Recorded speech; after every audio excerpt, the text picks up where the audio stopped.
चलिए, पिछली कक्षा के अंतर्गत अपन ने राजस्थान के पिछली गुत्थक कक्षाओं में राजस्थान के लोकगीत पढ़े, लोक नृत्य पढ़े, लोक नाट्य पढ़े। अब बारी है राजस्थान के म्यूजिकल इंस्ट्रूमेंट्स की, जो भी लोगों के द्वारा बजाए जाते हैं वाद्य यंत्र, चाहे गीत हो, चाहे नृत्य हो, चाहे नाट्य हो, उन सब के अंदर म्यूजिकल इंस्ट्रूमेंट्स की बहुत बड़ी भूमिका होती है। उनकी वजह से ही उनके सुर, तय, ताल ये सब निर्धारित किए जाते हैं। तो राजस्थान के लोक वाद्य यंत्रों को देखें तो अपन मोटा मोटी सभी प्रकार के लोक वाद्य यंत्रों को 4 कैटेगरी के अंदर डिवाइड कर सकते हैं। तत्, शुषि, अवनद्ध और गण, 4 प्रकार के वाद्य यंत्र अपन डिवाइड कर सकते हैं, चाहे वादन शैली के हिसाब से, चाहे उनके प्रकारों के हिसाब से। तत्, शुषि, अवनद्ध और घन। तत् वाद्य यंत्र वे होते हैं जिनमें तारों का प्रयोग होता है, चाहे वायलिन हो, वायलिन के जैसे ही अपना रावण हत्था हो, जंतर हो, जिनमें तार लगे होते हैं। तारों को चाहे मिजराब पहन के चाहे हाथों से उनको बजाया जाता हो, वो तत् वाद्य यंत्र कहलाते हैं। तो पहला प्रकार है अपना तत् वाद्य यंत्र, जिनमें तारों का उपयोग होता है, जैसे कि रावण हत्था और जंतर वाद्य यंत्र। दूसरे वाद्य यंत्र का प्रकार है शुशिर। शुशिर वे वाद्य यंत्र होते हैं जिनको फूंक द्वारा बजाया जाता है, हवा से बजाया जाता है जिनको, जैसे शहनाई। शहनाई एक शुशिर वाद्य यंत्र है। और एग्जाम्पल देखें, अलगोजा जो कि राजस्थान का राज्य वाद्य यंत्र है ना। सतारा, अच्छा सतारा का ध्यान रखना है कि सतारा के नाम में तार आ रहा है, लेकिन उसका तार या तत्व से कोई संबंध नहीं है। ये कंफ्यूजन करने के लिए डाल सकता है कि सतारा निम्नलिखित में से किसका उदाहरण है, तो सतारा सुशील का उदाहरण है। सतारा नाम में तार भले आ रहा हो, लेकिन ये तत्व वाद्य यंत्र नहीं। ये कौन सा वाद्य यंत्र है, तो सुशील वाद्य यंत्र होता है। वे वाद्य यंत्र जो फूंक बजाकर बजाए जाते हैं उन्हें सुशील वाद्य यंत्र कहते हैं, जैसे सतारा, अलगोजा, शहनाई। इसके अलावा भी बहुत सारे अपन जो मेन है जिनसे अपने को ये कंसेप्ट समझ में आ जाए वो नाम लिखे हैं अपन, ठीक है। अवनद्ध वाद्य यंत्र वे वाद्य यंत्र जिनके अंदर चमड़े का उपयोग होता है। चमड़े से उनकी एक सरफेस या सतह बनाई जाती है जिस पर डंडे मारकर या हाथों से पीट कर उन्हें बजाया जाता है, जैसे ढोलक, ढोल, नगाड़ा, ये सब अवनद्ध वाद्य यंत्र के अंदर आते हैं। तो पहली कैटेगरी जिनमें तार होते हैं उन्हें तत् वाद्य यंत्र। दूसरी कैटेगरी जिनके अंदर फूंक मारकर बजाया जाता है जिनको, वो सुशील वाद्य यंत्र। तीसरी कैटेगरी जिनके अंदर चमड़े का उपयोग होता हो, जिनको पीट कर बजाया जाता हो, वो अवनद्ध वाद्य यंत्र। और चौथी कैटेगरी है गण वाद्य यंत्र। ऐसे वाद्य यंत्र जो धातुओं के निर्मित होते हैं, चाहे वो लोहे से हो, पीतल से हो, अन्य किसी भी धातुओं से निर्मित हो, उन वाद्य यंत्रों को कहा जाता है गण वाद्य यंत्र। जैसे मंजीरा, मंजीरा जब बजाते हैं दोनों धातुओं को आपस में टकराने पर, क्योंकि धातुओं में ध्वनिकता का गुण पाया जाता है, उस वजह से उनको जब टकराया जाता है उनमें कंपन उत्पन्न होती है और वे ध्वनि उत्पन्न करती हैं। जैसे मंजीरा, खड़ताल, खड़ताल एक गण का वाद्य यंत्र है ना, खड़ताल, ठीक है। तो इस 4 कैटेगरी के अनुसार राजस्थान के वाद्य यंत्र को डिवाइड कर सकते हैं। पहली कैटेगरी तत्, दूसरा सुशील, तीसरा अवनद्ध और चौथा गण। तत् वाद्य यंत्र वे वाद्य यंत्र जिनमें तार का उपयोग होता है, जैसे रावण हत्था, जंतर। वे वाद्य यंत्र जिनके अंदर फूंक मारकर जिन्हें बजाया जाता है, सुशील। जैसे एग्जाम्पल के रूप में शहनाई ले सकते हैं। सतारा ध्यान रखना है, सतारा नाम में तार है लेकिन तत् वाद्य यंत्र नहीं है। वो कौन सा वाद्य यंत्र है, तो सुशील वाद्य यंत्र। अलगोजा और शहनाई। अलगोजा राजस्थान का राज्य वाद्य यंत्र है ना, राज्य वाद्य है, राज्य वाद्य यंत्र। ये जब अपन आगे बात करेंगे तब इसके बारे में और बात करेंगे, पर ये राजस्थान का राज्य वाद्य यंत्र है, ठीक है। शहनाई।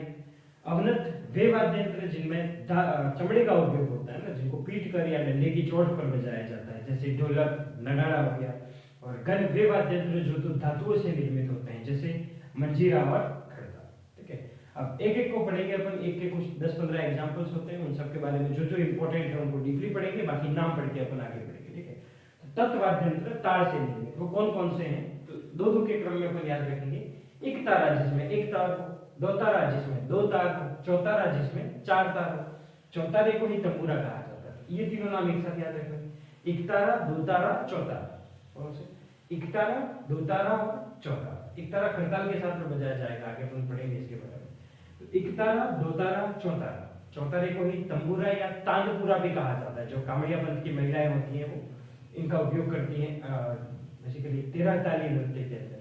फिर 'रावण हत्ता' और 'जंतर' ये दोनों फेमस हैं, इनके क्वेश्चंस भी ज्यादा आते हैं। 'रावण हत्ता' और 'जंतर' ये 2 फेमस हैं। 'रावण हत्ता' 'जंतर' ये 2 फेमस हैं, इनके क्वेश्चंस भी ज्यादा आते हैं। 'रावण हत्ता' और 'जंतर' ये दोनों फेमस हैं, इनके क्वेश्चंस भी ज्यादा आते हैं। 'रावण हत्ता' और 'जंतर' एकतारा, दोतारा, चौतारा, एकतारा, दोतारा, चौतारा, फिर रावण हत्ता, जंतर, रावण हत्ता, जंतर, फिर दो सारंगी और कमैचा, सारंगी और कमैचा, एकतारा, दोतारा, चौतारा, जंतर, रावण हत्ता, सारंगी और कमैचा। नेक्स्ट भपंग, अपंग, ये दोनों सेम सेम नाम, लेकिन एक मेवाड़ क्षेत्र में है, एक विवाद क्षेत्र में है। भपंग और अपंग दोनों कांख में रखकर बजाए जाते हैं। रवाज और सुरिंदो, सुरिंदो ऐसा वाद्य यंत्र है कि अपन पढ़ेंगे कि बिना किसी गायन के बजाया जाता है, कोई गाना नहीं होता, सिर्फ ये वाद्य यंत्र बजता है। ठीक है, एकतारा, दोतारा, चौतारा, रावण हत्ता, जंतर, सारंगी, कमैचा, भपंग, अपंग, रवाज, सुरिंदो, बाकी तीनों के सिर्फ नाम पढ़ेंगे अपन। दुकाको, चिकारा, गुजरी, दुकाको, चिकारा और गुजरी, दुकाको, चिकारा और गुजरी, कौन कौन से? एकतारा, दोतारा, चौतारा, चौतारे को ही तानपुरा कहा जाता है, सारंगी, कमैचा, भपंग, अपंग, रवाज या रवाब, दो नाम है इसके, रवाज या रवाब, सुरिंदो, दुकाको, चिकारा और गुजरी, दुकाको, चिकारा और गुजरी। इसके अलावा भी है, लेकिन जो हिंदी ग्रंथ अकादमी की किताबें होती हैं, राजस्थान अध्ययन में, उसमें इतने दे रखे हैं, तो अपन इनके बारे में पढ़ेंगे। बाकी इनके अलावा भी बहुत सारे होते हैं, लगभग 95% क्वेश्चन अपन इधर कवर हो जाते हैं। ठीक है, एकतारा, दोतारा, चौतारा, सारंगी और कमैचा, भपंग, अपंग, रवाज, सुरिंदो, दुकाको, चिकारा और गुजरी। इनकी ट्रिक्स भी हैं, लेकिन ऐसे ही याद हो रहे हैं, तो इनको ऐसे ही याद करेंगे अपन। एकतारा, दोतारा, चौतारा, एकतारा, दोतारा, चौतारा, रावण हत्ता, जंतर मंतर, जंतर सिर्फ मंत्र में, सारंगी, कमैचा, भपंग, अपंग, रवाज, सुरिंदो, दुकाको, चिकारा और गुजरी। अब एक एक वाद्य यंत्र को अपन डिटेल में कवर करेंगे। ये खत्म होने के बाद अपन शुशिर, फिर अवनत और फिर गण पढ़ेंगे। तो क्या क्या पढ़ा अपन ने स्लाइड में? 4 प्रकार से वाद्य यंत्र को बांटा जा सकता है, तत्, शुशिर, अवनत और गण। तत् जिनमें तार होते हैं, शुशिर जिनको फूंक मारकर बजाया जाता है, अवनत जो चमड़े का उपयोग होता है, और गण जिनमें धातुओं का उपयोग होता है। फर्स्ट बात करिए अपन ने तात वाद्य यंत्र, इसके अंदर कौन कौन से अपन पढ़ेंगे? पहला एकतारा, दोतारा, चौतारा, रावण हत्ता, जंतर, सारंगी, कमैचा, भपंग, अपंग, रवाज, सुरिंदो, दुकाको, चिकारा और गुजरी। तो अपन एक एक करके इनसे आगे बढ़े। पहले बात करते हैं एकतारा। चलिए, तो तत् वाद्य यंत्र के अंतर्गत पहला वाद्य यंत्र जिसका नाम है एकतारा। एकतारा नाम से पता चल रहा है एक तार होता है ना। गोल तुम्बे में बांस की डंडी फंसाकर बजाया जाता है। एक तुम्बा लकड़ी की तुलना में हल्का होता है ना, वो उससे उसका जो वाद्य यंत्र है उसको निर्मित करने में उसका योगदान होता है। तो गोल एक तुम्बा लेते हैं, उस गोल तुम्बे में बांस की डंडी फंसाकर इसे बनाया जाता है। तुम्बे का एक हिस्सा काटकर, अब इस तुम्बे का एक हिस्सा काटकर उस पर बकरे का चमड़ा मढ़ दिया जाता है। ठीक है, क्या था? गोल तुम्बा था, उस गोल तुम्बे के एक भाग को हटाकर उस पर बकरे का चमड़ा मढ़ दिया जाता है। और ये जो बांस की 2 खुटियां हैं या बांस की 2 डंडियां हैं, उन पर 2 तार लगा दिए जाते हैं। एक उसके ऊपर तार होता है, एक उसके नीचे तार होता है। इस प्रकार का वाद्य यंत्र होता है एक तार, है ना, जिसमें गोल तुम्बे में बांस की डंडी फंसाकर इसे बनाया जाता है। तुम्बे के एक भाग को हटाकर उस पर बकरे का चमड़ा मढ़ दिया जाता है, और जो बांस की 2 खुटियां होती हैं उन पर एक ऊपर और एक नीचे तार लगा दिए जाते हैं। ठीक है, अच्छा, इसको बजाया कैसे जाता है? तो उंगली ऊपर नीचे करके, जिस तरह से वायलिन अब या गिटार बजाते हैं, उंगली को ऊपर नीचे करके इसे बजाया जाता है। और एकतारा एक वाद्य यंत्र खड़ताल के साथ में बजाया जाता है। खड़ताल अपन ने पढ़ा था कि गण वाद्य यंत्र का एक उदाहरण था, तो एकतारा खड़ताल के साथ में बजाया जाता है। ये क्वेश्चन इसमें सबसे ज्यादा, ये तो उसकी प्रोसीजर है। अगर मैथ्स में लिखने के लिए आ जाए कि एकतारा के बारे में 50 शब्द में लिखने आ गया, तो अपने को पता होना चाहिए इसके बारे में और डिटेल। बाकी क्वेश्चन यहाँ से बनता है इसका कि एकतारा किसके साथ बजाया जाता है? तो एकतारा खड़ताल के साथ में बजाया जाता है, और खड़ताल एक गण वाद्य यंत्र होता है। ठीक है, तो तत् वाद्य यंत्र के अंदर पहला वाद्य यंत्र जिसका नाम है एकतारा। एकतारा एक गोल तुम्बा होता है, उस गोल तुम्बे के एक भाग को हटाकर उस पर बकरे का चमड़ा मढ़ दिया जाता है, और इसमें बांस की 2 खुटियां डाल दी जाती है। इस खुटियों पर एक ऊपर की तरफ तार होता है, एक नीचे की तरफ तार होता है, जिसे उंगली ऊपर नीचे करके बजाया जाता है। एकतारा एक गण वाद्य यंत्र जिसका नाम है खड़ताल, उसके साथ बजाया जाता है। नेक्स्ट अच्छा, इसका उपयोग कौन करता है, कौन सी जाति या किस प्रकार के विशेष नृत्य के अंदर इसका उपयोग किया जाता है? तो जो भी कालबेलिया जाति के नृत्य होते हैं उनके अंतर्गत साधु सन्यासी, इवन अपन जब नारद जी के हाथ में जो दो अपन देखते हैं वाद्य यंत्र, उसमें से एक कमाइचा होता है और एक खड़ताल होता है ना, हाँ इकतारा, उसका उपयोग कालबेलिया द्वारा किया जाता है, नाथ संप्रदाय के जो लोग होते हैं उनके द्वारा किया जाता है और साधु सन्यासी द्वारा इनका उपयोग किया जाता है। एक कहीं स्टेटमेंट लिखा हुआ आ जाए कि इकतारे का उपयोग कालबेलिया, साधु सन्यासी, नाथ संप्रदाय के लोग करते हैं तो सही बात है। क्या खड़ताल के साथ में बजाया जाता है? तो कैसे निर्मित हुआ करता है? तो एक गोल तुम्बा होता है, उस तुम्बे के एक भाग को हटाकर उस पर बकरी का चमड़ा मढ़ दिया जाता है और उसमें बांस की दो कुटिया लगाकर, एक उसके ऊपर तार, एक उसके नीचे तार, जिसको उंगली द्वारा बजाया जाता है। दूसरा वाद्य यंत्र दो तार होते हैं, वो दो तारा, बाकी सिमिलर ही होता है। तीसरी बात करें चौतारा, चौतारे को ही तंबूरा या तंदूरा या तानपुरा कहा जाता है, ठीक है। चौतारा जिसमें चार तार होते हैं। जिस तरह देखा कि इकतारे के अंदर तुम्बा था, उस तुम्बे से अपन ने इसको निर्मित किया, जबकि इसमें तुम्बे की जगह पे लकड़ी का निर्मित होता है, यानी थोड़ा हैवी होता है ये चौतारा, थोड़ा वेट में होता है ना, तुम्बे की बजाय लकड़ी का बना हुआ होता है। और इसका वादन कैसे किया जाता है?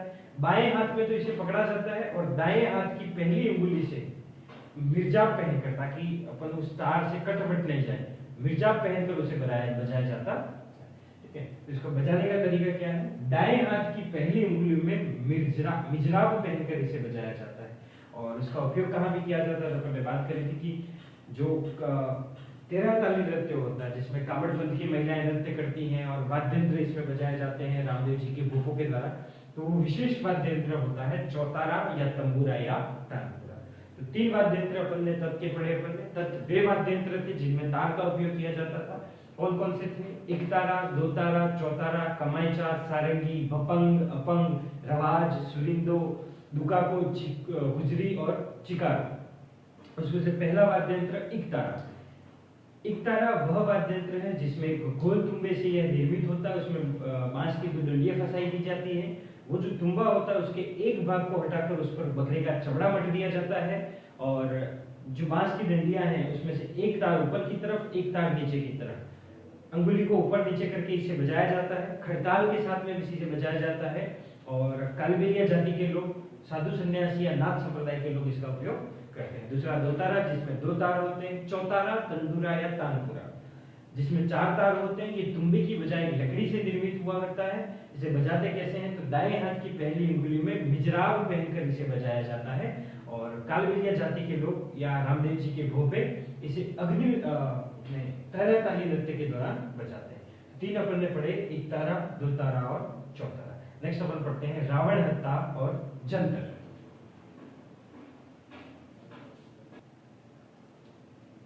नेक्स्ट है रावण हत्ता। रावण हत्ता ये नारियल, एक बड़ा सा नारियल होता है, उस नारियल के एक भाग को काटकर बनाया जाता है ना, तो बड़े नारियल की कटोरी पर खाल मढ़कर उसके ऊपर खाल या चमड़ा मढ़ दिया जाता है। एक बड़ा सा नारियल होता है, उस नारियल के एक हिस्से को काटकर उस पर चमड़ा या खाल मढ़ दी जाती है और बांस की डंडियां उसमें डाल दी जाती है ना, उस बांस की डंडी पर खुटियां टांग दी जाती है और उस खुटियों से 9 तार बांध दिए जाते हैं।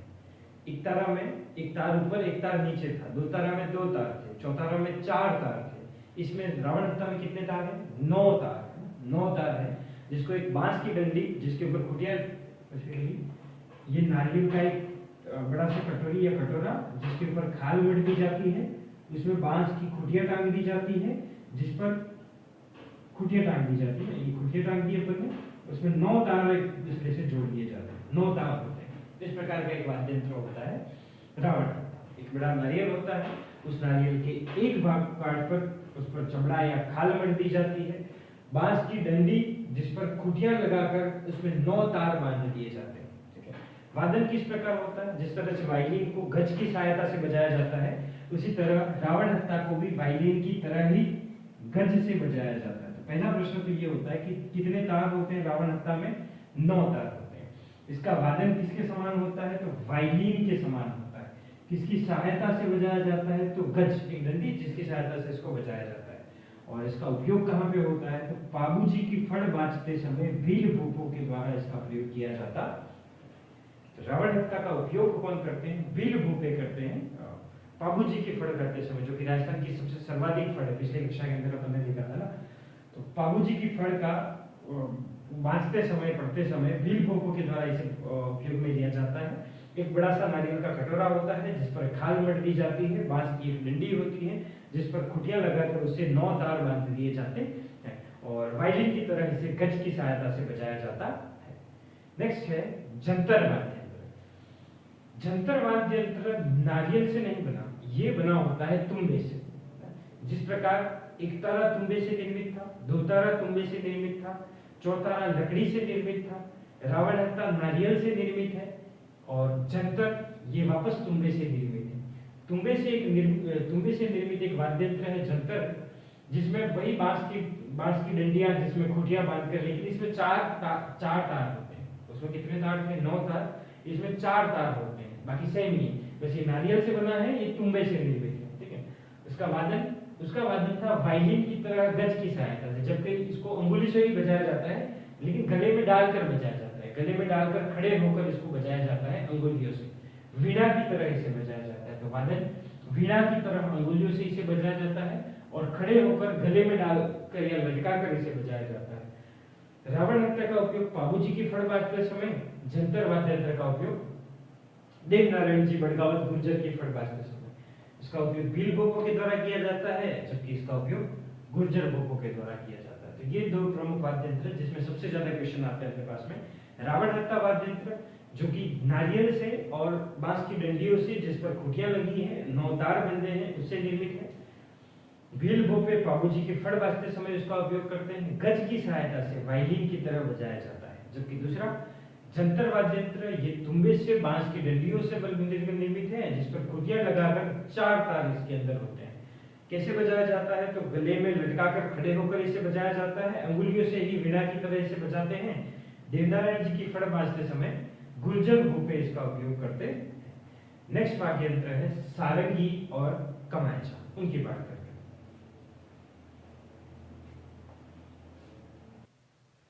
चलिए, नेक्स्ट है सारंगी वाद्य यंत्र। तत्वाद्य यंत्र पढ़ रहे थे, उसके अंदर सारंगी वाद्य यंत्र देखें। सारंगी में 27 तार होते हैं। अपन आगे बढ़ेंगे। कमाइचा के अंदर भी 27 तार है। अच्छा, इन तारों की खास बात है कि ये बकरे की आंत से निर्मित होते हैं। किस प्रकार से? बकरे की आंत को निकाल दिया जाता है, उनके सुखाकर उनके तार बनाए जाते हैं ना। चाहे वो सारंगी हो, चाहे वो कमाइचा हो, दोनों में बकरे या बकरी के आंत के तार होते हैं।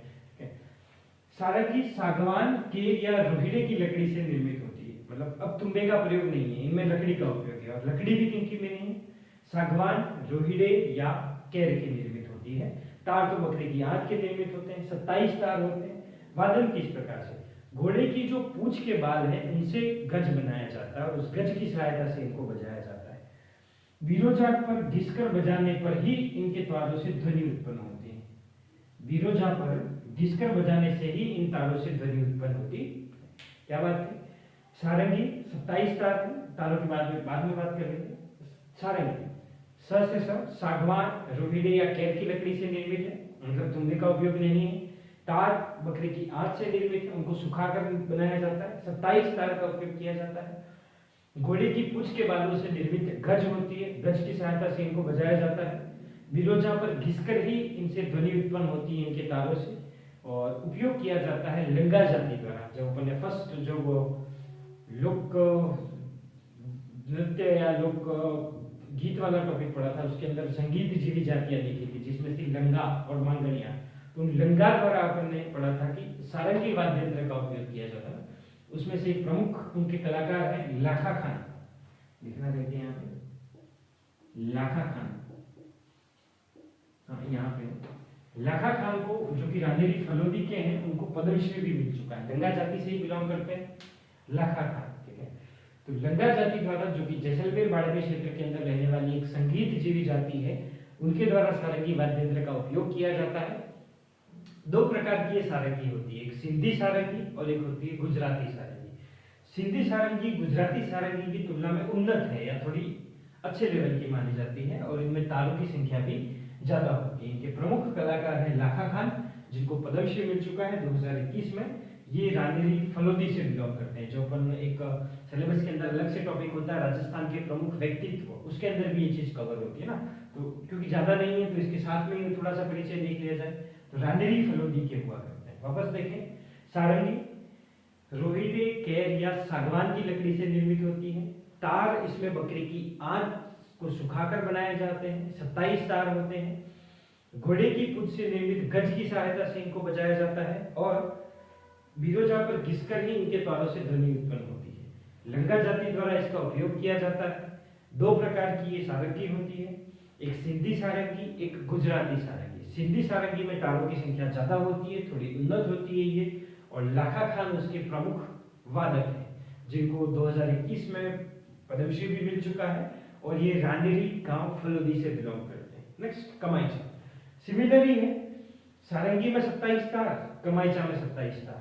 बकरी की आंत से निर्मित तार बकरे या बकरी की आंत से निर्मित तार होते हैं। ठीक है, इनके प्रमुख कलाकार लंगा थे, इनके मांगड़ियार हैं। इनके प्रमुख कलाकार लाखा खान थे, इनके प्रमुख कलाकार साकर खां मांगड़ियार। जो सदीक खां है वो खड़ताल के जादूगर है। अपन आगे जब खड़ताल पढ़ेंगे तो उसमें सादिक खां का नाम आएगा। यहाँ पे साकर खां, जिनको पद्मश्री मिल चुका है। ठीक है, तो ये था सारंगी और कमाईचा। अब तक अपन ने देखा कि वाद्य यंत्र को 4 भागों में बांटा जाता है, तत्, शिशिर, अवनद और गंध। जिसमें से तत् पढ़ रहे थे, तत् के अंदर अपन पढ़ेंगे कि भाई 1 तारा, 2 तारा, चौतारा, रावणहत्ता, जंतर, कमाईचा, सारंगी, अपंग, भपंग, रवाज, सुरिंदो, दुकाको, चिकारा और गुजरी। उसमें से अपन फर्स्ट अपन ने पढ़ा 1 तारा, उसके बाद पढ़ा 2 तारा, फिर पढ़ा चौतारा, चौतारा के बाद में रावणहत्ता, जंतर पढ़ा, फिर अपन ने सारंगी और कमाईचा पढ़ा। नेक्स्ट देखते हैं भपंग और अपंग।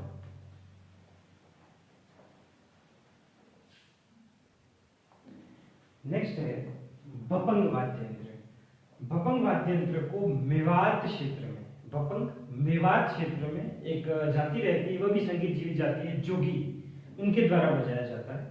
कांख में दबाकर इन्हें बजाया जाता है। इससे पहले 2 बड़े अपन ने वो बकरे की आंत से निर्मित थे। ये जो अपन भपंग और अपंग पढ़ेंगे, दोनों कांख में दबाकर बजाए जाते हैं।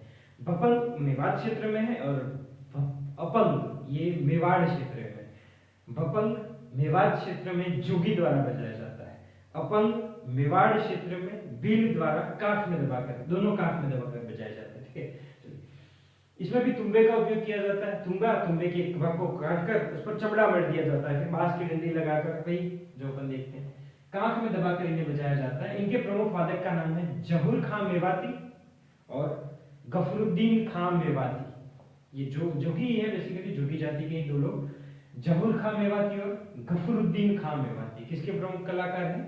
भपंग के प्रमुख कलाकार है। तो भपंग मेवात क्षेत्र, जोगी, कांख में दबाकर तुम्बे का उपयोग किया जाता है, जफूर खां मेवाती और गफरुद्दीन खां मेवाती। दूसरा अपंग, अपंग मेवाड़ क्षेत्र में चूंकि भील जनजाति रहती है तो भीलों द्वारा इसे बजाया जाता है। इसे भी कांख में दबाकर बजाया जाता है।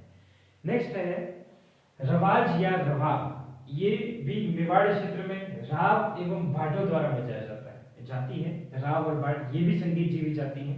तो मेवाड़ क्षेत्र में राव या भाटों द्वारा रवाब या रवाज बजाया जाता है। इसमें 12 तार होते हैं, जिसमें से 4 तार तांत या सन एक वृक्ष होता है जिसकी डोरी से ये निर्मित होते हैं। और फिर बात करें सुरिंदो, सुरिंदो के अपने ही सुर होते हैं, तो इनको बजाते समय और कोई सुर यानी गायन नहीं किया जाता है। इस तरह से याद रख सकते हैं। सुरिंदो के पास खुद के ही सुर हैं, तो बजाते वक्त कोई भी और सुर नहीं चलेगा, तो वादन इसमें नहीं होता, यानी गायन नहीं होता। वादन तो क्या लिखे, गायन नहीं होता, कोई भी गीत गाया नहीं जाता, ये सिर्फ वाद्य यंत्र ही बजाया जाता है। और इसके अलावा 3 दुकाको, चिकारा और गुजरी। तो ये थे अपने तत्व वाद्य यंत्र, जिसके अंदर तुमने देखा कि ये तारों से निर्मित होते हैं। अलग अलग के अंदर अलग अलग तार थे। 2 ऐसे थे अपने सारंगी और कमाईचा, जिसमें बकरे के तारों का उपयोग था, कुछ के अंदर तुम्बे का उपयोग था, कुछ के अंदर लकड़ी का उपयोग था। 2 ऐसे पड़े अपन ने अभी, जिनमें कांख में दबाकर बजाया जाता है। एक अपन ने जंतर पढ़ा, जो कि गले में डालकर वीणा की तरह जिसको बजाया जाता है। एक वायलिन देखा, जिसके अंदर अपन ने गज की सहायता से उसको बजाया जाता है देखा। सुरिंदो देखा, जिसमें गायन ही नहीं होता, सिर्फ इसे वाद्य यंत्र को ही बजाया जाता है। आगे 3 नाम अपने को ऐसे याद रखने, दुकाको, चिकारा और गुजरी। ये तो वैसे प्रश्न आता है कि निम्नलिखित में से कौन सा तत्व वाद्य यंत्र है, तो इस तरह के ऑप्शन मिलते हैं, तो इनको भी ध्यान में रखा जाए। ठीक है, तो एक कैटेगरी अपन ने पढ़ी वाद्य यंत्रों में तत्। अब पढ़ते हैं अपन सुशील वाद्य यंत्र, जिसके अंदर राजस्थान का राज्य वाद्य यंत्र अलगोजा भी शामिल है। ठीक है, तो नेक्स्ट है सुशील वाद्य यंत्र।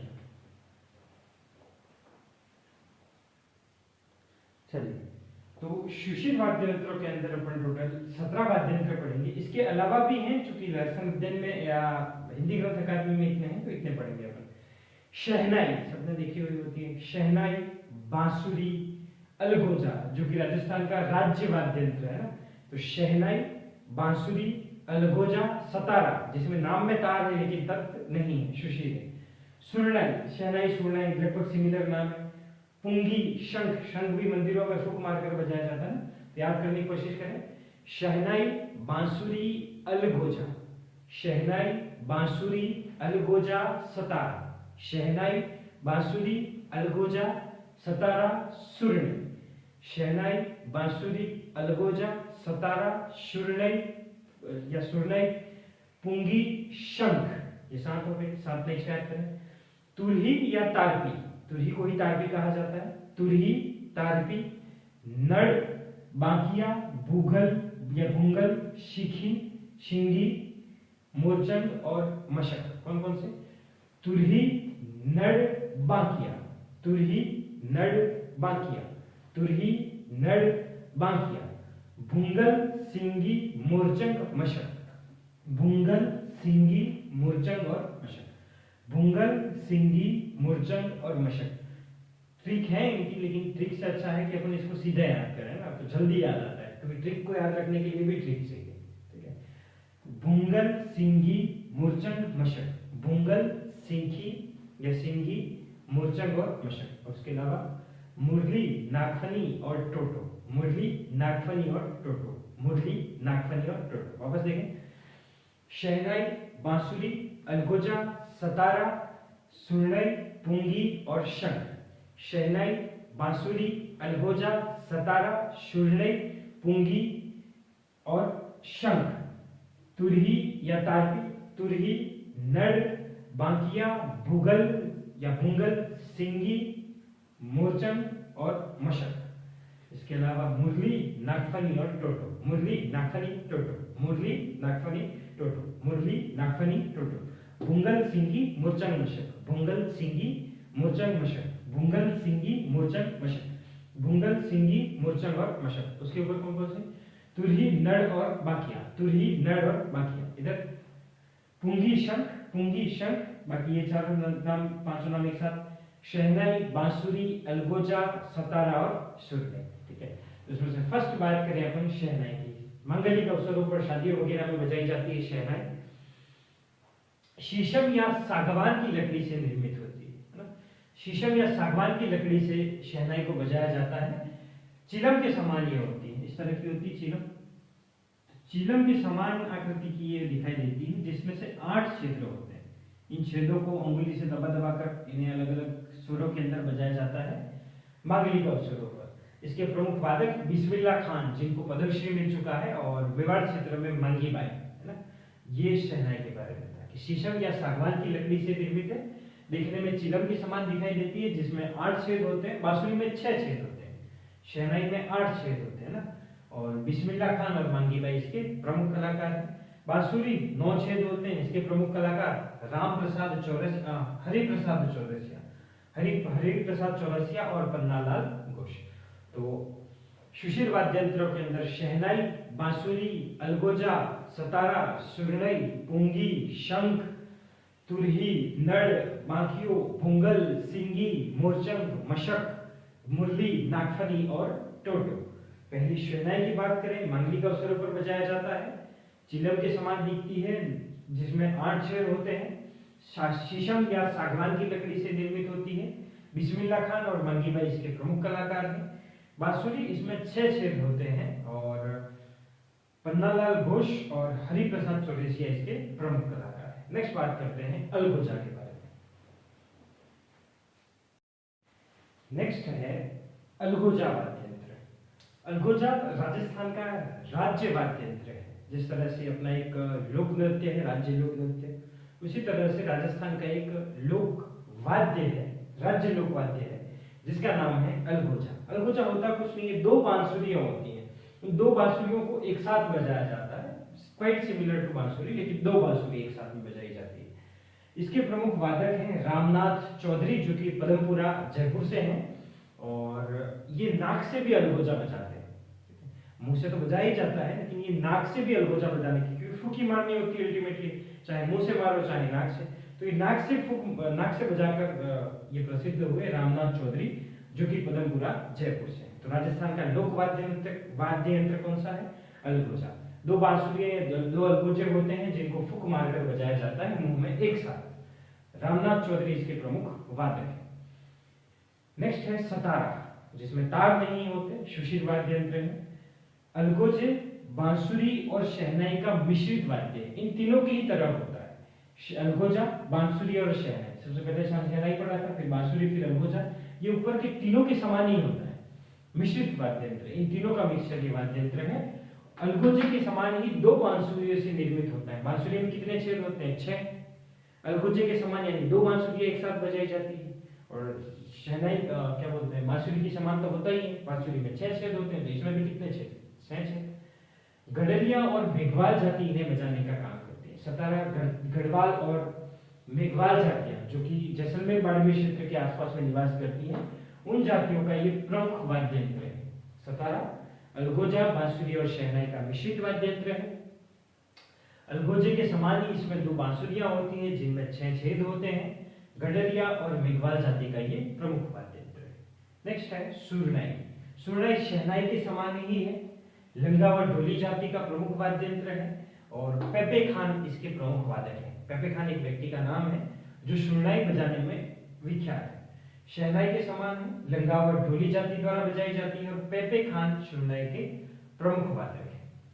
नेक्स्ट है पुंगी। पुंगी गिया या तुम्बे से निर्मित होती है, और कालबेलिया जाति के अधिकतर जो नृत्य है या गायन है वो सारा पुंगी के ऊपर बेस्ड होता है। पुंगी जो सांपों को बेसिकली नृत्य कराने के लिए इसमें उपयोग में ली जाती है, सांपों को पकड़ने के लिए, तो उसी पुंगी का उपयोग कौन करते हैं? कालबेलिया जाति की महिलाएं या कालबेलिया जाति के लोग, तो ये उनका एक प्रमुख वाद्य यंत्र है। सबसे पहले अपन ने शहनाई पढ़ा, शहनाई के बाद में बांसुरी देखा। शहनाई में 8 छेद थे, बांसुरी में 6 छेद थे। अलगोजा पढ़ा, जो कि राजस्थान का राज्य वाद्य यंत्र है, जिसके अंतर्गत दो बांसुरियों को एक साथ में बजाया जाता है। राम प्रसाद या रामनाथ चौधरी इसके प्रमुख कलाकार हैं। उधर हरि प्रसाद था, इधर रामनाथ चौधरी पदमपुरा जयपुर से हैं, नाक से बजाते हैं। सतारा, जो कि शहनाई, बांसुरी और अलगोजा का मिश्रित वाद्य यंत्र है। 6 छेद इसके अंदर होते हैं, दो बांसुरियां होती हैं। गडरिया और मेघवाल जाति का प्रमुख वाद्य यंत्र है। सुरनाई शहनाई के समान होता है, लंगा और ढोली जाति का प्रमुख वाद्य यंत्र है। पेपे खान उसके प्रमुख वादक हैं। पुंगी कालबेलिया जाति का प्रमुख वाद्य यंत्र है, और गिया या तुम्बे से निर्मित होता है। नेक्स्ट बात करते हैं नड़।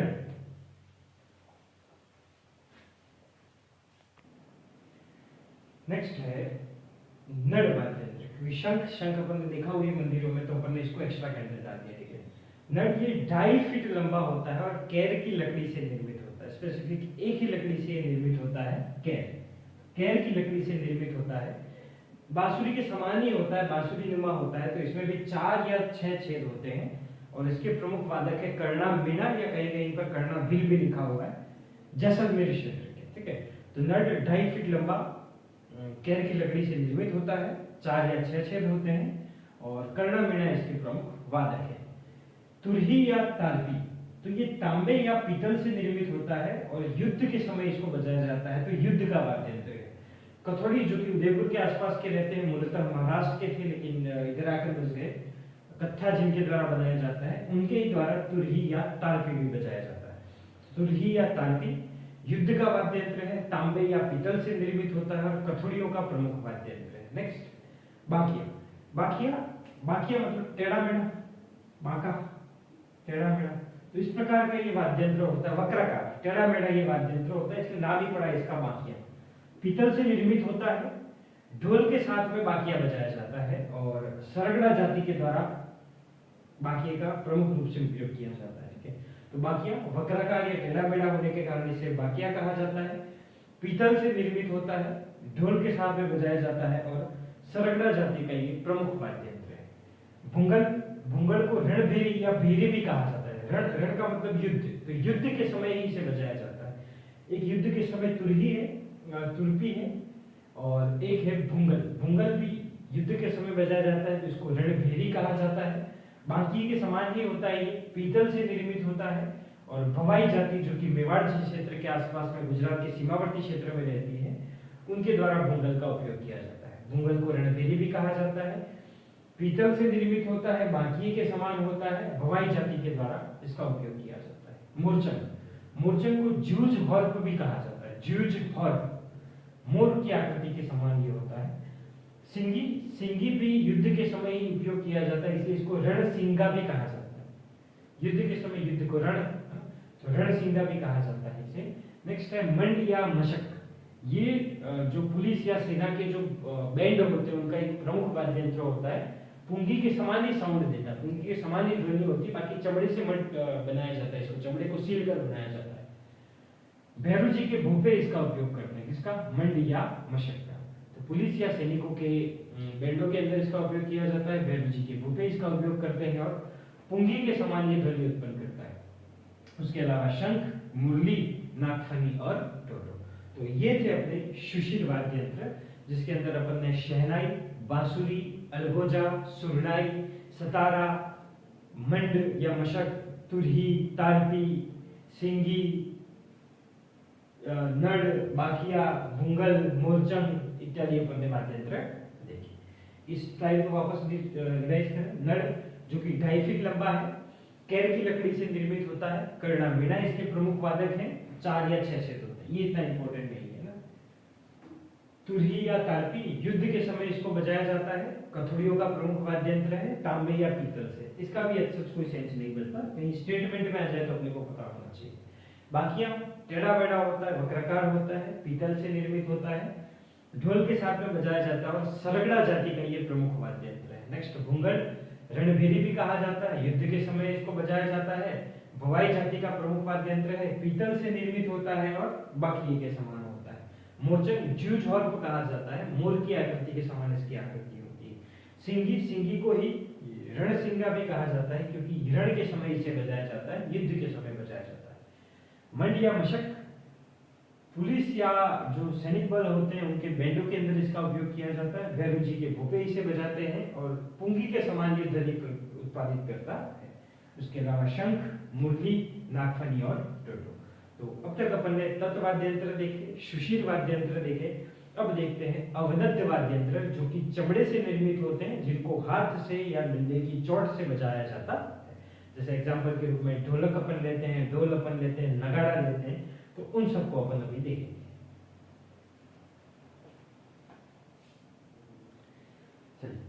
अवनद्य वाद्य यंत्र, अवनद्य वाद्य यंत्र वही जिनको चमड़े से निर्मित होते हैं, लकड़ी से या हाथ से चोट मारकर जिनको बजाया जाता है। जैसे ढोल, ढोल का ही छोटा रूप होता है ढोलक। नगाड़ा, नौबत, मादल, मृदंग, मृदंग को ही पखावज कहा जाता है। डमरू, देरू, डाक, चंग या डफ, खंजरी, माटे और ताशा। उसके अलावा कुंडी और दमा। ये अवनद्य प्रमुख वाद्य यंत्र हैं। कौन कौन से? ढोल, ढोलक, नगाड़ा, नौबत, मादल, मृदंग, डमरू, डेरू, डाक। ये तीनों एक जैसे ही हैं, तो तीनों को एक साथ याद रखा जाए। डमरू, डेरू, डाक, चंग, खंजरी, चंग, खंजरी, चंग को ही डफ कहा जाता है। माटे, ताशा, माटे और ताशा, कुंडी और दमामा, कुंडी, दमामा। पहले तो पता होना चाहिए कौन कौन से अवनद्य के अंदर है। ढोल, ढोलक, नगाड़ा, नौबत, मादल, मृदंग, डमरू, डेरू, ढाक, पुंगी, चंग है। चंग, खंजरी, माटे, ताशा, कुंडी और दमामा। फर्स्ट देखा जाए ढोल, ढोल सबने देखा, ये ढोलक, ढोल का ही छोटा रूप होता है। नगाड़ा, नगाड़ा शहनाई के साथ में बजाया जाता है। ढोल बाजे, शहनाई बाजे, इस तरह से ना ढोल के साथ में नगाड़े को बजाया जाता है, शहनाई के साथ में। शहनाई जो नगाड़ा होता है, उस नगाड़े के ही बड़े रूप को कहा जाता है बम, जिसके ऊपर भरतपुर क्षेत्र में बम नृत्य है। इस नगाड़े का ही बड़ा रूप होता है वो। मंदिरों के बाहर नगाड़े को बजाया जाता है और युद्ध के समय नगाड़े बजाए जाते हैं। ठीक है। राजकिशन सोलंकी जो कि पुष्कर से हैं, वो प्रमुख नगाड़ा वादक हैं। तो नगाड़ा शहनाई के साथ में बजाया जाता है, मंदिर और युद्ध के समय इसको बजाया जाता है। इसी का बड़ा रूप बम कहलाता है। और रामकिशन सोलंकी जो कि पुष्कर के हैं, नगाड़े के प्रमुख वादक हैं। नेक्स्ट, नौबत। नौबत में एक अंडाकार कुंडी होती है। उस अंडाकार कुंडी पर भैंसे की बलि की जो भैंसे की खाल होती है या चमड़ा होता है, उसको मटकर इसे बनाया जाता है। तो एक अंडाकार कुंडी होती है जिस पर भैंसे की खाल को मटकर इसे बनाया जाता है। और महलों के मुख्य द्वार पर ये होता है ना, महलों के मुख्य द्वार पर ये इन्हें रखा जाता है और बजाया जाता है। नौबत। नेक्स्ट है मादल। मादल मृदंग या पखावज के समान ही होता है, जो मिट्टी का बना होता है, जिस पर हिरण या बकरे की खाल बड़ी जाती है। ठीक है। और वो जो खाल होती है बकरी या हिरण की, उसके ऊपर जौ का आटा चिपका दिया जाता है। जौ का आटा उसके ऊपर चारों तरफ चिपका दिया जाता है और फिर इसे बजाया जाता है मादल। तो मादल मृदंग या पखावज के समान होता है, मिट्टी से निर्मित होता है, जिस पर हिरण या बकरी की खाल बड़ी जाती है, उस पर जौ का आटा चिपकाकर इसे बजाया जाता है। चूंकि मिट्टी से निर्मित है और टेराकोटा जो कला है, जो मिट्टी के बर्तन या मिट्टी के वस्तुएं जो बनाई जाती है, मोलेला के अंदर अधिक प्रसिद्ध है, तो मोलेला के मादल भी प्रसिद्ध है। भील व गरासिया जनजाति का ये प्रमुख वाद्य यंत्र है। नेक्स्ट, मृदंग या पखावज। मृदंग या पखावज रावल और राबिया जातियों का प्रमुख वाद्य यंत्र है। और इसके बारे में है, लेकिन चूंकि इतना इंपॉर्टेंट है नहीं, इसलिए हम सीधा एक ही पॉइंट पढ़ते हैं कि रावल और राबिया जातियों का ये प्रमुख वाद्य यंत्र है। तो सबसे पहले देखा अपन ने नगाड़ा। नगाड़े के ही बड़े रूप को बम कहा जाता है। शहनाई के साथ में बजाया जाता है, मंदिरों और युद्ध के समय इसे बजाया जाता है। रामकिशन सोलंकी इसके प्रमुख वादक है। नेक्स्ट, नौबत। नौबत एक अंडाकार कुंडी होती है जिस पर भैंसे की खाल मढ़ दी जाती है, और जो महलों के मुख्य द्वार होते हैं, प्रवेश द्वार होते हैं, उन पर इन्हें बजाया जाता है। मादल मृदंग या पखावज के समान होते हैं, मिट्टी से निर्मित होते हैं, इसलिए मोलेला के प्रसिद्ध हैं, और इस पर हिरण या बकरी की खाल मढ़ दी जाती है। नेक्स्ट, मृदंग या पखावज जो कि रावल और राबियो जातियों का प्रमुख वाद्य यंत्र है। नेक्स्ट देखें डमरू। डमरू सबने देखा ही होता है ना, जो शिव जी के हाथ में अपन देखते हैं डमरू, जिस तरह का ये डमरू। फिर बात करते हैं अपन डेरू और ढाक की, जो कि डमरू के समान ही होते हैं। ठीक है। नेक्स्ट देखें, नेक्स्ट है डेरू। डेरू डमरू के समान ही होता है। डमरू का बड़ा रूप होता है, आम की लकड़ी से निर्मित होता है। अभी तक इससे पहले अपन ने आम की लकड़ी नहीं पढ़ी, केर की पढ़ी, शीशम की पढ़ी, सागवान की पढ़ी, अब है आम की लकड़ी।